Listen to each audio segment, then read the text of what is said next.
Good evening and welcome to the show, The Rick McCormick Show, and I am your host, Rick McCormick, a realtor broker here in the Oklahoma City area and owner and founder of the Rick McCormick Realty Group under the umbrella EXP Realty. EXP is one of the largest national brokerages in the country and a unique concept that is agent-owned. I actually, to that point, own about 7,000 to 8,000 shares of stock in the company, but while EXP is a great brand with some great tools, we're about our group here locally, the Rick McCormick Realty Group, led by yours truly. And here for the next 1 hour, we're here to talk about real estate and all things real estate. We look at some national trends. We look at interest rates. We look at this show has got a heavy concentration of real estate agents and brokers listing as we track our analytics and statistics. And so we have some realtor tips and fundamentals later in the show. But in the first half of the hour, we talk a lot about what's going on here with our local market. And our market, this isn't always the case, but right now it reflects the national trends quite a bit. And it is a strongly leaning buyer's market, which is greatly influenced by inventory. We have just under 8,400 homes in that inventory tonight. A lot for our market. Normal a few years ago before COVID kind of upset the numbers, spiraling downward, and then they climbed back up. But 6,000 was our normal prior to COVID. It reached as low as 1,800 during COVID. That's when we had craziness and multiple offers. And now we have climbed back up to that 6,000 mark, and that mark has gone to 6,500, to 7,000, to 7,500. And this evening, at 6:02 p.m. on this lovely Wednesday evening, August the 6th, where it is 94 degrees right here in Oklahoma City, where we come to you from, we have 8,390 properties in that inventory available for, that includes condos, townhouses, any single-family residence. That does not include land. That does not include commercial listings. That is strictly just somewhere that a single-family home would live. A single family would live in a property. Could be a duplex, townhome, condo, whatever. Not a tent, not a teepee, but a single-family residence. And we are looking. My system here updates minute to minute. And like I said, just a few moments ago, there's one additional that came on there now. We're 8,391 properties right now as we speak in inventory. So again, what that means for our market here is 6,000 was normal. We're about 40% over our norm. So does that mean there's no property selling? No, it does not. It does not mean that at all. In fact, what's happened in the last 7 days since we were here last Wednesday night? 661 properties have sold. And I'll come back to those numbers in a bit here, but I want to tell you a little bit more about, set the foundation for our show here and who I am. I've written several books on real estate, one about selling homes called Selling Secrets You Cannot Afford to Miss, and another called Your Guide to Purchasing a Home, and another called What to Do After Your Listing Expires, all with very good content and information. And I'd love to send you any of those a free digital copy, like a Kindle copy that you can read either on your phone, your iPad, or your computer. And you reach out to us at the number there on the site at 405-310-7470, and we will be happy to get you any of those. Also, if you are a realtor listening, you go to CoachMatt10x.com for our website and our information and our coaching program. We have challenges coming up from time to time that are free. They give you an opportunity to connect with us, usually for 60 to 90 minutes, as I have a teaching session on there and then a question and answer. And we have a lot of information in that. And then if you feel that is beneficial, we can have several things going. We've got access to a private Facebook page, and we have our group coaching program that we are starting to stack quite a few people in. We've got one group for new realtors, which we label anyone 2 years or under, or anyone that considers themselves new or part-time and maybe want to transition to full-time.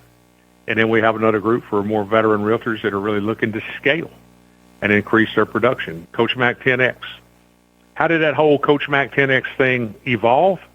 I was previously, if you are listening, you probably know this, but was a college and professional basketball coach for approximately 30 years.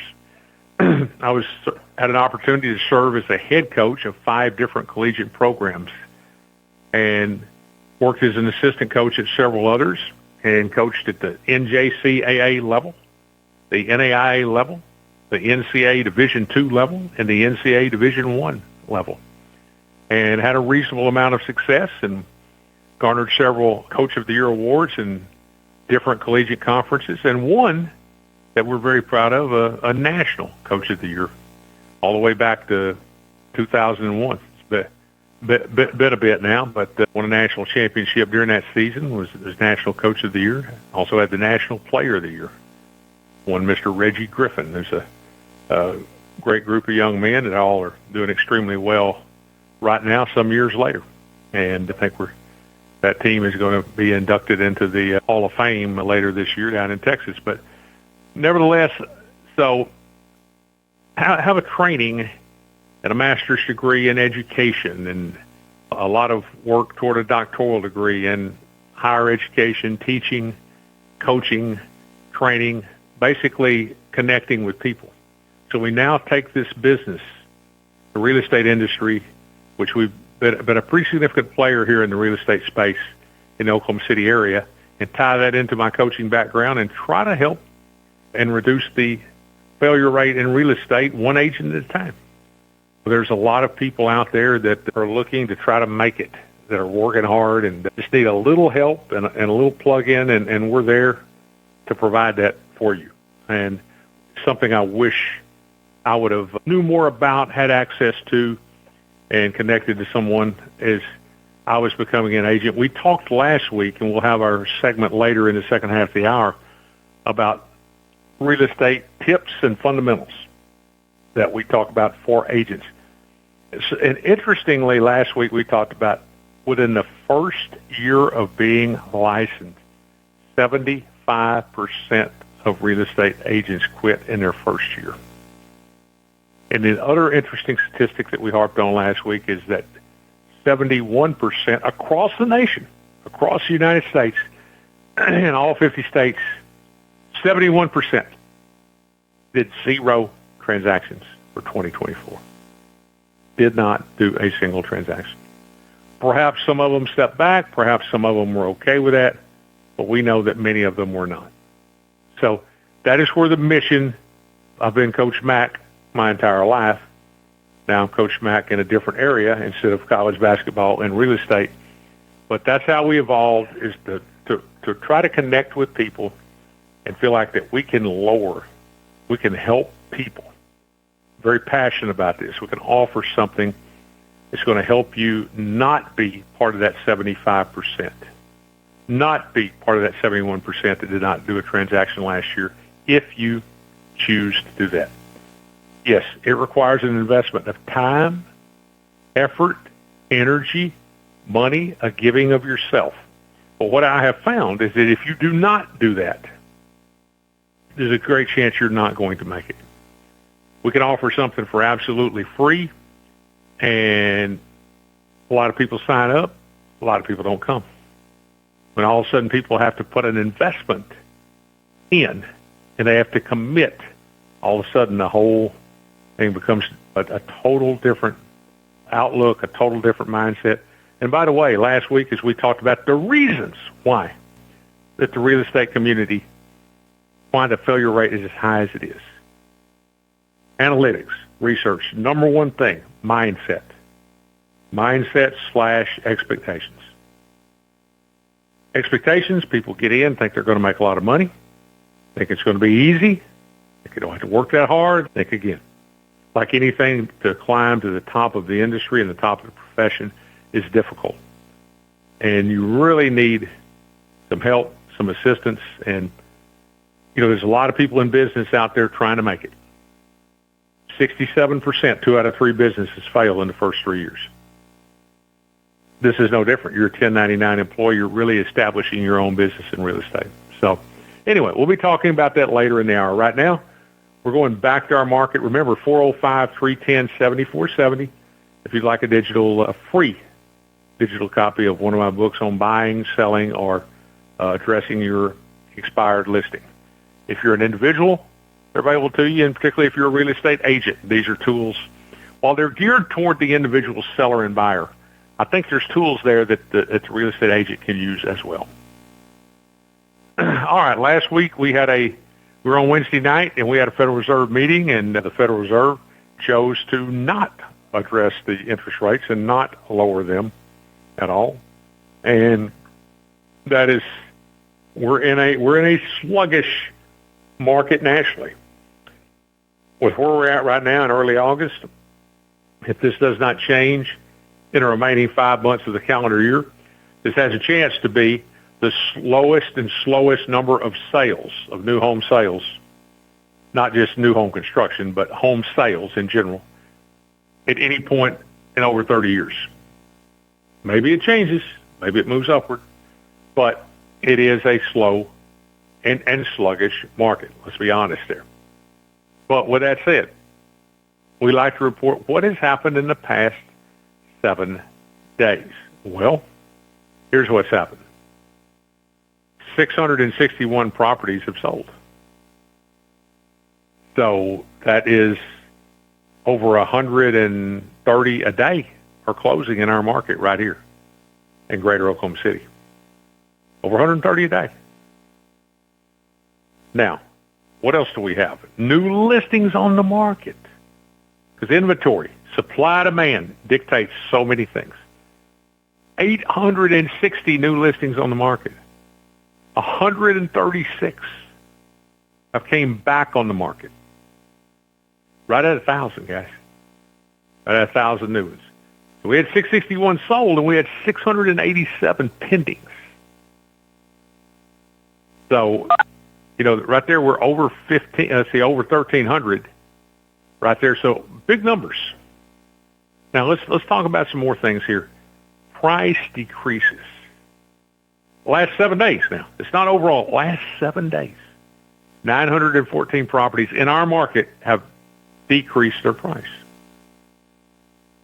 914. That's 12% of everything on the market has brought the price down in the last 7 days. Now, there's also, talked about expired listings. Last 7 days, last week, 285 expired listings. 55 withdrawn. That's 340 properties that were out there that did not sell. Reason. So let's make no mistake about it. And if I'm sitting down with you talking about listing your home, I'll give you the same information and tell you the truth. If the truth's not what you want to hear, then you can go to somebody uninformed and they'll tell you whatever. But this is the fact of the matter. Almost 1,000 new listings in the last week. 661 sold, 687 pending. But 340 expired or withdrawn. So we are in a buyer's market. That's what I was going to say earlier. Make no mistake about it. It is a buyer's market. So if anybody tries to tell you, hey, nobody's buying houses right now, it's a sluggish market, number one. But number two, we're at over 130 sales per day in our market. So in a moment, I'm going to have our mortgage expert, Kendal Dexter, the owner at Security Financial Mortgage, on. And he and I talk about this. I said, don't you feel inadequate that 130 sales a day are going on? And how many of you guys have? Why are you not closing something every single day? Why are we not, Rick McCormick Realty Group, closing something every single day? So those are interesting points. There is a lot of action. Well over 8,000 properties right now for sale. So it is a buyer's choice. Now, when you're the agent on the selling side, well, your job is to sell the home. Not necessarily. Your job is to lock in with the seller and give them the best information, the best knowledge that you can. And you guys to work together as a team, and you to market and to advertise and to set up showings and to communicate on their behalf. But as much as anything, your job is to help that seller to navigate this difficult market. It is, mildly difficult for sellers. Now, again, is it impossible? No. 130 houses a day are closing. 687 went pending in the last 7 days. So things are happening every single day, irrespective of market conditions. So your job, while the ultimate goal is to help them get their house under contract and so on, but the ultimate goal is to line up hand in hand, be a team, and to help them navigate this complex market for sellers that we are in right now. So part of that has to do with interest rates. So speaking of interest rates, we're going to bring on mortgage expert Kendal Dexter. Kendal, great to have you with us again this week, and it looks like you hadn't brought interest rates down very much since we were here last Wednesday. Not too much. 2 weeks in a row we've been here. We did get some positive movement in the market based on the likelihood of a decrease in September. A little speculation on that. We'll talk about that. But we had a bad day today, which took us from 51 basis points up the 4 days before to only up 27. So plus 27 for the week. I'll take it every week. Oh, absolutely. Anything on the plus side is always good. Okay, we talked a lot last week, and that show's available. If you didn't hear it, that show's available on podcast. We had some good, all our stuff is archived, but good stuff on Jerome Powell and the whole political climate of that. Tell us a little bit about that. It's not just Jerome Powell. There's a 9-person committee, I believe. There are 9 people on it, and I think one of them just stepped down. We just replaced one. Talk a little bit about that, and then after that, tell us the date of the next meeting. They're usually 6 weeks apart, so we'll be somewhere down in September. So give us kind of a lay of the land on that overall picture, and then we'll get specifically to interest rates right now. Yeah, so right after the last meeting, one of the feds that is not on the Trump policy side, we'll say, did resign, and that opened the door for Trump to appoint another yes man, which would make 3 on the panel. And he's getting closer. Still some work to do to guarantee that we get these rates where he wants them. But on the heels of this, and just on the heels of the jobs news, the jobs report came out Friday, very poor, and also they revised the previous 2 months downward significantly, which led to Trump firing the jobs report guy. And actually a lady, I think. But go ahead, yeah. Okay, yeah, the person, regardless of gender. The bottom line is that news has propelled the likelihood of a decrease in September to almost 100%. Well over 90% at this point is the market expectations. So I do expect we're going to see positive movement in the rate market going forward towards that meeting, which is in the middle of September. September, I believe, 16th and 17th. Okay. So is there a line in Las Vegas on this? Well, I've never seen a line in Las Vegas on whether or not they're going to move the rate, but if there is, it's right at this point, it's going to be minus 1,000. It's going to be a huge favorite to. If you give me a line like that, I'll take the old standard. They don't decrease the rates. I'll just buck the market because everybody thinks they're going to do it. Right. Okay. Yeah. Relief appears to be on the way, and I've said many times and talked to you all. I really think that in this country that we can achieve that we get the rates in one place and leave them there for the most part. Where they're 4.75 to 5.25, they're right in that range and they never move. They stay there year 1, 2, 3, and people talk about, I'm going to sell my house, I'm going to buy a house. You don't even discuss interest rates. You know about where they are month after month, year after year.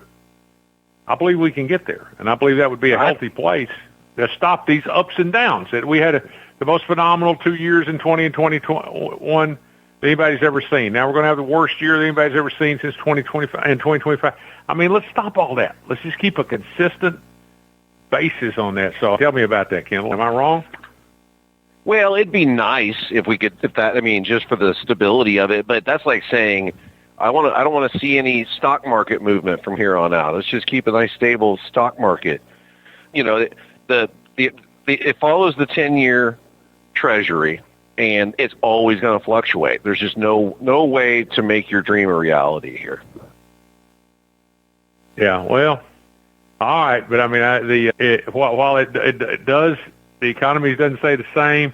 I'd love to see the housing industry just maintain some level of consistency, and that would keep. I think that would help inflation. I think it would help the market to know that housing is going to have about the same numbers, year after year.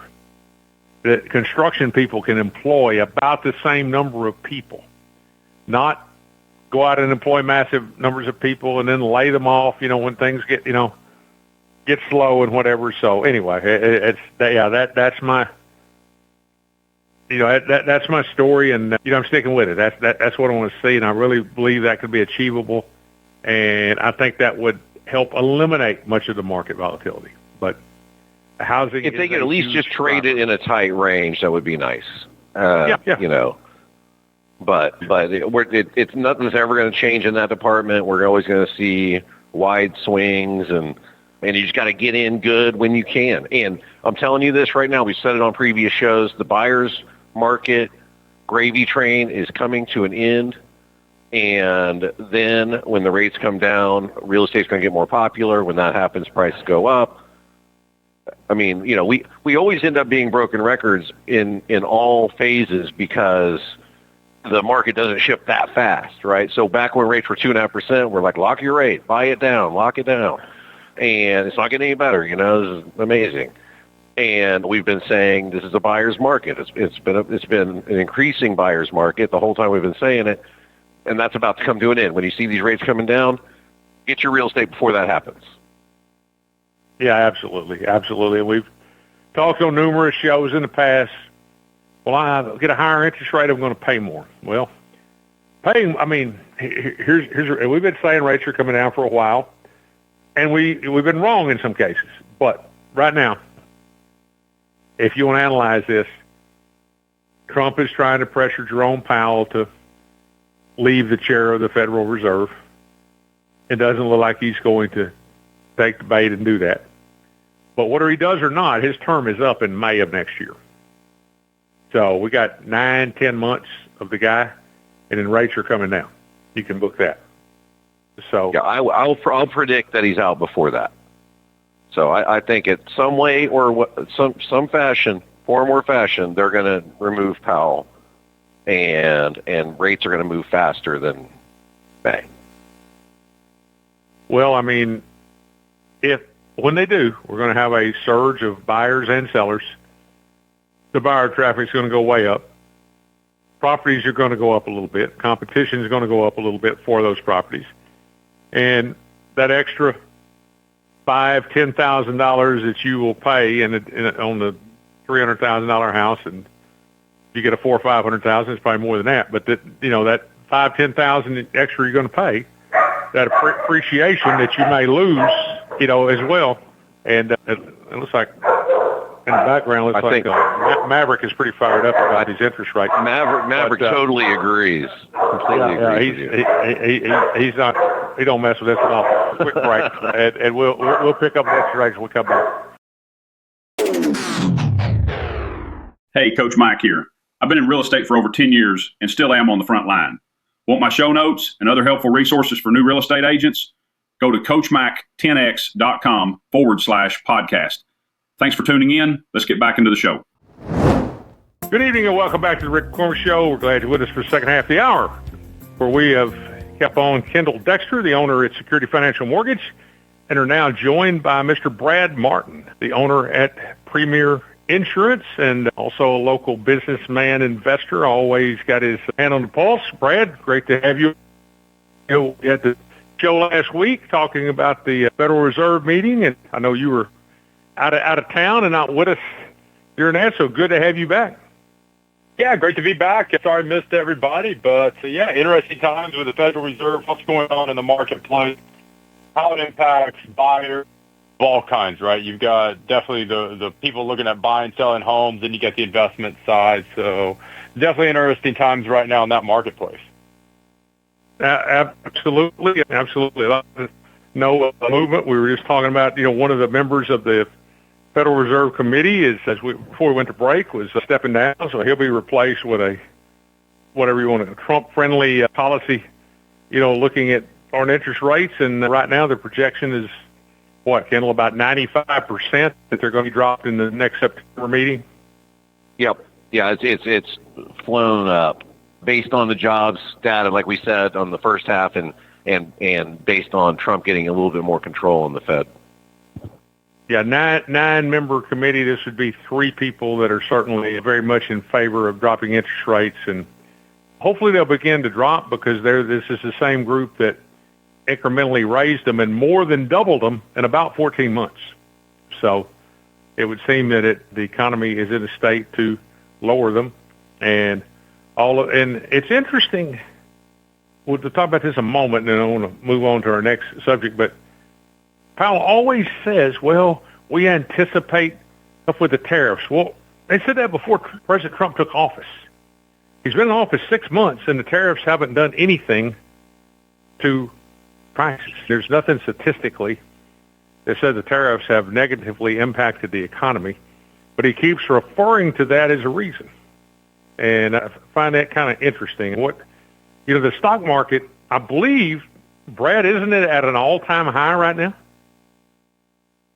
Yeah, I honestly haven't followed it today, but I think the short answer is yes. I think we're at an all-time high, continue to trend upwards, and from an economic standpoint, as far as the markets go, there's definitely some fluctuations, but for every day it's down, it's up about 2.5 days overall, and so it continues to do well from that standpoint, which is by far a blessing for everybody that does almost anything. The market being up is a good thing. Well, certainly for a whole myriad of reasons, but yeah, the market is, if not even if you don't have money in the market, just as an economic indicator, it's still a positive thing. What about the Kendall? I mean, the job numbers came out, and they were a little bit different than what people expected. I guess not as positive. I've always said I'm not sure that, and it's both parties. It's not one or the other. I'm not sure they don't manipulate some of these numbers to, meet certain agendas. But what about the overall? I'll go Kendall first and Brad. This job growth? I mean, how strong of an indicator? I guess that's a very strong indicator. It seems. Yeah, jobs are huge, and the thing is, not only were the jobs numbers poor, but the downgrade of the previously reported numbers, which you're right, they fabricate these things all the time to meet their agenda, whatever that may be. And so they revised the previous 2 months way down from what was actually reported. So kind of a triple whammy for the jobs. And that sort of thing is going to be positive for interest rates. Brad, to that point, I guess I'm asking, how does that exactly happen if there's a person in charge of reporting them? Okay, I understand that they were not what was projected. That's simple enough. But how do you go back and say, well, the last 2 months, I'm the one in charge. I guess I screwed it up. How does that happen? How were the previous 2 months also impacted? Yeah, incompetence, I guess. I honestly don't know. I don't know how, and it's kind of surprising to say publicly, yeah, I screwed up, and now they're A versus B when we reported, B. Yeah, it's an impressive deal. But to Kendall's point, positive job growth is good because obviously it means those looking for jobs are able to find them. Then you got to kind of dig into a little bit deeper. Is it net new jobs? And then what industries are they coming from? What's the payment of those jobs? How do those jobs, are they because of new businesses starting up, or are they because of business expanding? So there's a lot into it, into the minutia, as they say, when it comes to the jobs reports or any of these reports. But to me, it's the sentiment that matters. The sentiment, again, helps to drive the markets. The markets, acting in a positive manner, obviously help to drive people to just feel good, because 99% of all the people that hear this stuff don't understand it. They just know more jobs is good, higher stock prices are good, lower gasoline, lower consumables is good. So those type of reports is just kind of a big KPI, key performance indicator, and people just look at that and say, hey, if it's going up, that's got to be good. If it's going down, it's got to be bad, which then just helps stimulate the economy just from a perception standpoint, not realistically from an actual standpoint. Yeah, for sure. Okay, we got the economic news. I want to go to the topic we went into last week, a segment I've started to call, Brad, real estate tips and fundamentals. Basically for realtors. We have as we track our analytics, we've got a high number of real estate agents and brokers listening to our show. And by the way, our shows now are available on Amazon Music, Apple Music, Spotify. Catch us on Spotify and on YouTube. If you're listening on one of those, go to that. Particularly if you're listening on YouTube, go down there and subscribe below. Give us a like. Let us know you're on there. We're getting some good analytics and picking up quite a few listeners off of these platforms. And I think the weeks that we have Brad Martin on here, those numbers go way up, of course. But so anyway, to that point, let's talk. Brad, I know you and I were talking earlier today off the air, and I wanted you to talk about, like I said, we're focusing right now. Last week we had a great segment on new realtors and the high number that leave the profession in 1 year. What about these new realtors? It's easier when you're new to work with buyers than it is sellers. It's a different dynamic now, the way the law has changed, and we'll get into that more on another show. Right now you have to have a buyer-broker agreement with the buyer, and that person has to agree to pay you your realty fee, whatever you choose that to be, 1%, 2%, 3%, assuming that the seller is not paying it. But then a total different dynamic, if somebody comes in and sits down, and Brad Martin owns a house up in northwest Oklahoma City, Edmond, Oklahoma, and Rose Creek. He wants to sell that house. How does he select the real estate that's going to do? I want to talk about what are some questions that you feel like you ask a realtor. Then I'm going to talk about a little bit about how that factors in if you're a realtor in your first 2 years. If you're 2 years or under. So, Brad, what would be the first question you would ask someone that's out in your home? Yeah, the first question, how long have you been doing this? And so I want to know, is this their first time? Have they been doing it? And if someone says, I've been doing this 10 years, my second question is, great, how much have you done per year? What's your average amount of houses that you're selling, both on just a total sales price standpoint, but then also how does that look when you're selling those to asking price? So if I'm asking $200,000 for my house and my agent is able to get me $199,000, I think they're doing a pretty dadgum good job. If I'm asking $200,000 for my house and they're on the average 15, 20, 30% below that, then that tells me maybe they don't have the right buying pool, they don't have the right marketing. So those are a couple of questions that I'm going to ask someone right away to see if they're a right fit for me. Because just because, and Coach, you've talked about this ad nauseum, just because you have a real estate license does not mean you should be selling real estate. There's a lot of people out there, as you alluded to, that have that license, and they just don't know what they're doing. And as a seller, my goal is to maximize that sell as much as possible. How much money can I get back in my pockets in the least amount of time? Because every day that I have to carry that house is money that I ultimately lose. So I'm looking for who can maximize my return in the shortest amount of time. Well, certainly, good points. I think I tell you to ask one question. I think there's about four there, but Kendal, before I respond to that, your thoughts on that. I mean, we talked about last week, one of the things you said, and we actually made that into one of our advertising reels, that you said this is a profession where you, to Brad's, what he just asked, specifics, that you said this is a profession where you absolutely cannot fake it till you make it. People expect expertise. It's a large transaction for people. And so before I answer and get into what are some of your thoughts on what Brad just said? So, yeah, especially when there's the reason why a new person might lean more towards the buyer is because unlocking a door is not as difficult as explaining to somebody, here's how you should price your house. Here's how we should market it.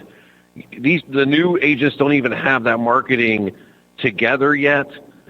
They don't know how to price a house. They are just as qualified to be doing this sometimes as the seller themselves. And so they need help in this department, whereas you're better off, although you need to know expert tips on how to handle buyers. It's definitely easier just to say, oh, you want to see this house? I'll open the door for you. Oh, nice kitchen, backsplash, whatever. When you're trying to sell somebody's house, and you don't sell a house every day, this is a big deal for people. When they decide to sell their house, collect their gains, the amount of gains that you can get them is a huge deal. And you've got to be able to deliver expertise in this department, in my opinion. Well, absolutely. Large transaction.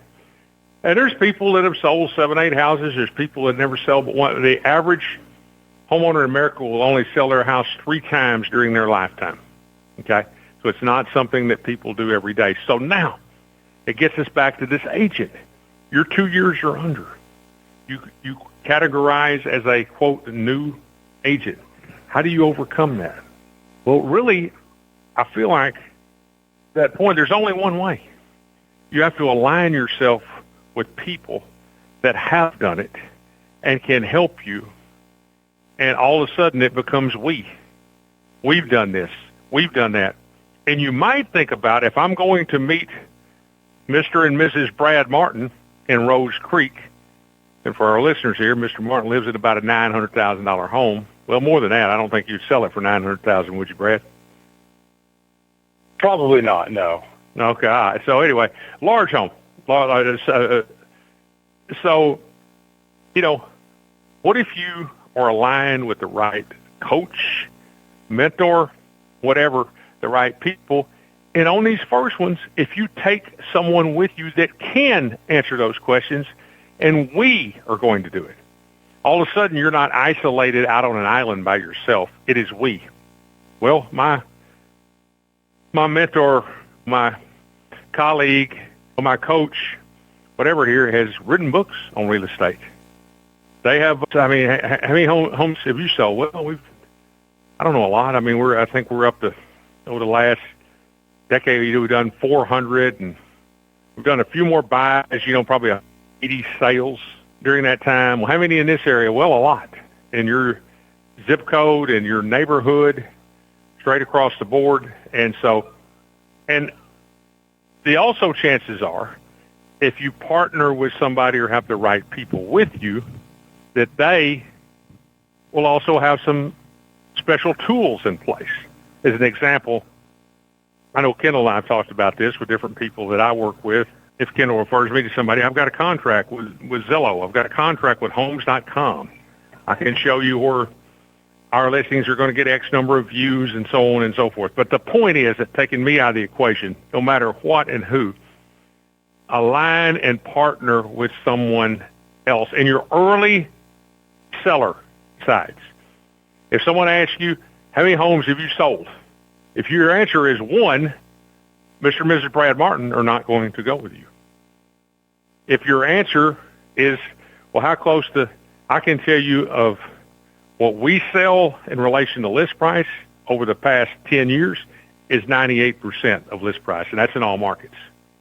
We've done some at 102, 103, 105 during COVID, but we're always I'm not one that goes in there, and some agents are going to get the listing, Brad and Kendall, and immediately tell you 15 days later we got to drop the price.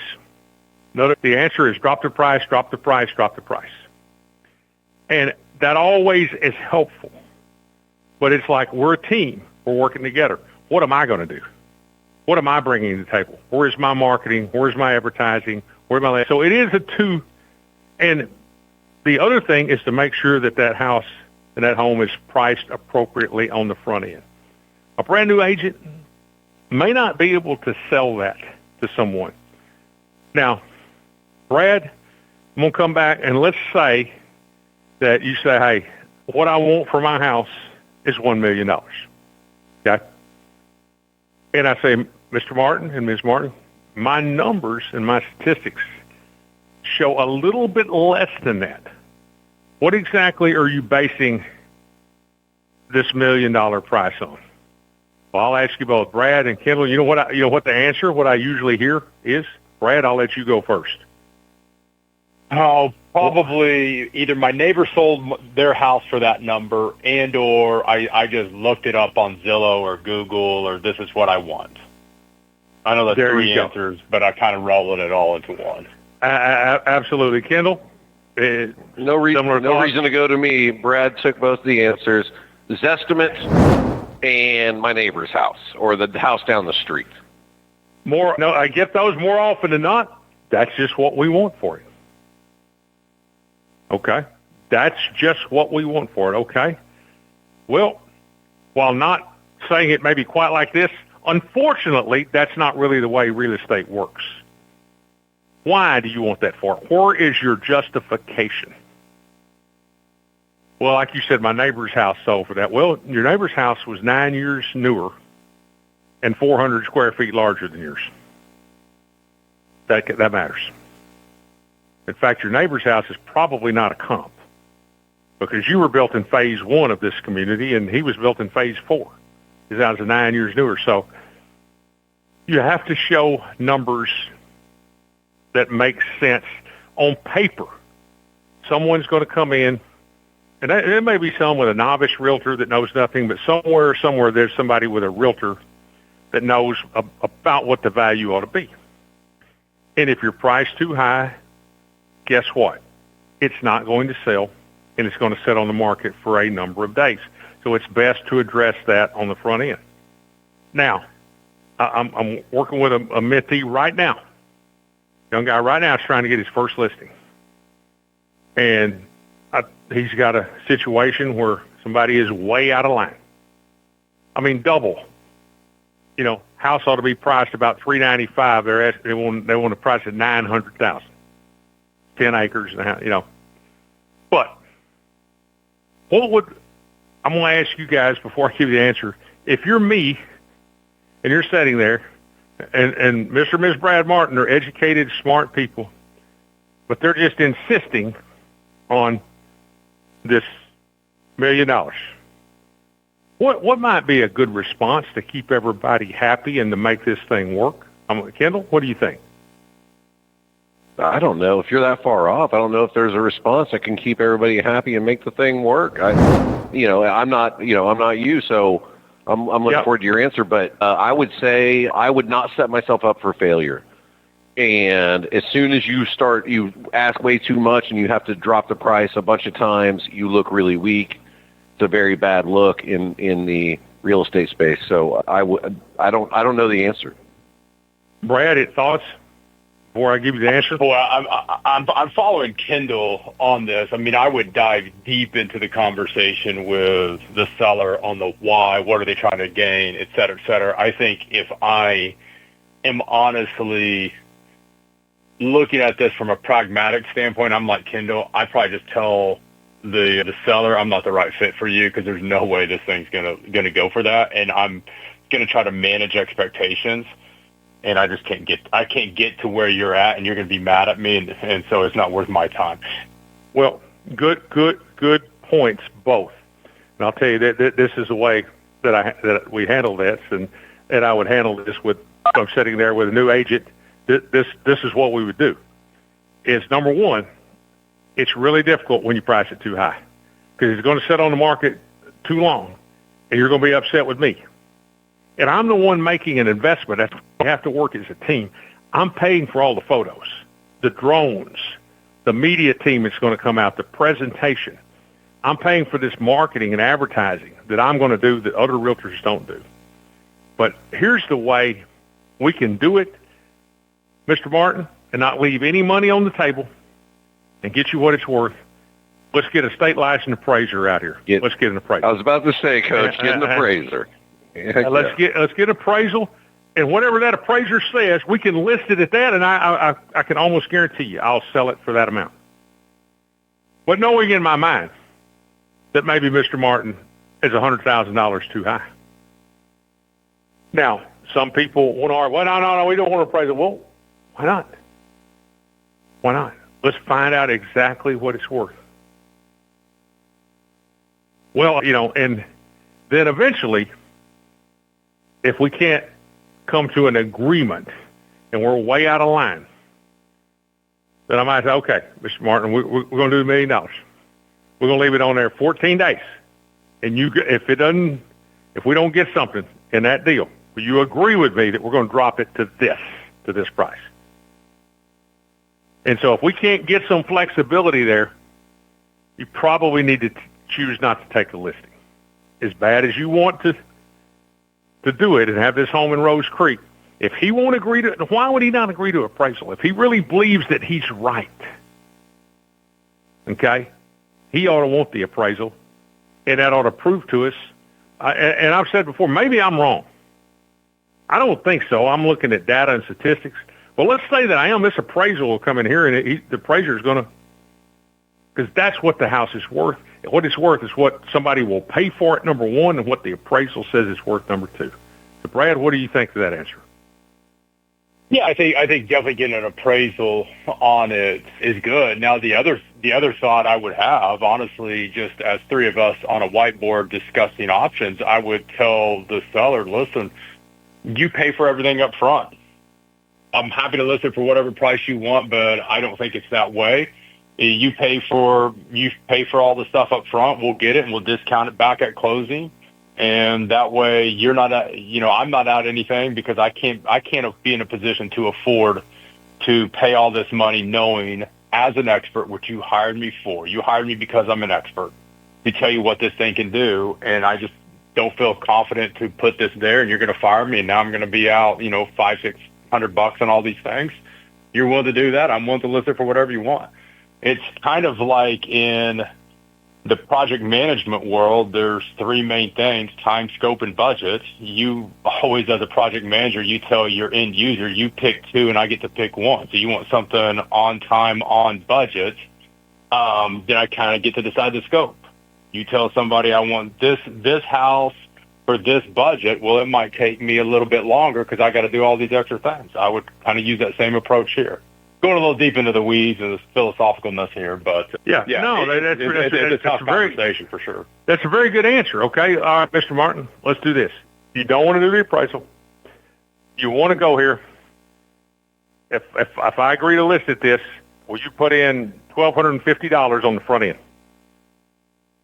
Well, no, I'm not going to. Okay, well, again, I'm paying for photos, marketing, advertising, and I'm not with you on price. I can't see a reason that justifies. So, yeah, I mean, we'll absolutely do it if you want to make a front-end commitment. In other words, what we kind of call in the athletic world back in the coaching days is let's put your money where your mouth is. Kendall, your thoughts to that? What do you think about that, Kendall? Yeah. What do you think? So I don't know why they wouldn't go for the appraisal if they're going to have to pay for the photos and things up front. Right. Just go for the appraisal. But in my opinion, if you get favorable appraisal results and you can undercut that appraisal, offer that up to everybody and say, look, we're giving you a discount. We just got it appraised. I think that's a tremendous strategy. I've seen Rick employ this before, so cheating a little bit. But I think that's a great strategy. Yeah. I've got a gentleman. I got a great seller named David Melton, his wife Teresa, and he's a businessman and he fully understands that. And he said, hey, he had an agent, not a very successful one, before me in selling his house a couple of years ago. He said, Rick, I brought up an appraisal, and they told me, oh, no. I said, well, that's insane. An appraisal, we get an appraisal. and you're giving me a tool, and I'm telling everybody, hey, your house is $550, come on offer $540. We're $10,000 below the appraised value, and he'd had his house on the market for 100+ days with a local lady realtor. Wasn't very pleased with him. I took it and sold it for the same basic price in 15 days. And it was a high, it was $550,000, which is high for our market. But so no, that's exactly an appraisal validates what you think, and it may give me a tool to make sure that we sell it. If the no, can I add a little thought on that? So if I as a seller say I want 100,000, and you as the agent say, or $1 million, you as the agent say it's only worth 600,000. And I get an appraisal done and it's worth $1 million, you're not my agent anymore. Oh, absolutely. Agree. Because you missed it by so far, it's like, no way. I think the appraisal is only going to show that you were right, not that you were wrong. Great point. And so as a new agent, you better ever, and I say this here, we're pushed up against the hour. I want to get us off the air in about 30 more seconds here, but everything that we say in the Rick McCormick Realty Group, and everything that my new agents that you say, it better be based on research and data. You better be right. Like I said, Mr. Mark McGrady, great point.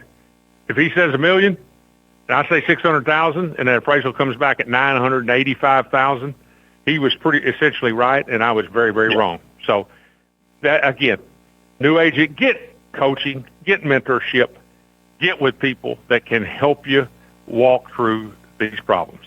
Guys, it's been a great hour. I appreciate you being on here with me.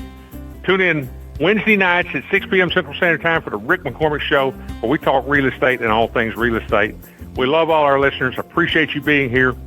Until the next show on Wednesday evenings at 6 p.m., stay safe and may God bless.